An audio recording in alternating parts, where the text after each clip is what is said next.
স্বামী যে কত কষ্ট করে তুমি যদি দেখতা, জীবনে স্বামীর সাথে চোখও গরম করে তুমি তাকাইতা না।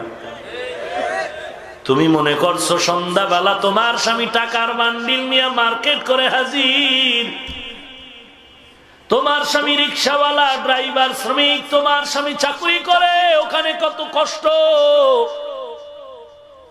কত মাঝে মাঝে ঝগড়া করে, কত কিছু বকা বাদ্য শুনে। একমাত্র কারণটা কি মা তুমি বুঝলা না? তোমার স্বামী তার জন্য এত কষ্ট করতো না। একটা মানুষ যদি একা একা চলার চিন্তা করে, কারো পাও ধরে চলা লাগে না, স্বাধীনভাবেই চলতে পারে, কিছু টাকা জমা করে।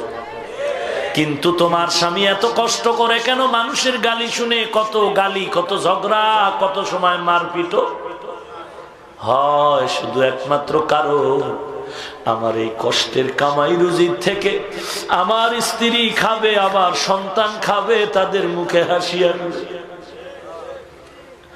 ও আম্মা জান, তুমি যদি বলো না স্বামী তুমি ঘরে থাকো, আমি কামাই করে খাওয়াই, মা তুমি কামাই করে স্বামীরে খাওয়াইবা, এজন্য তো আল্লাহ এ নিজাম বানায় না।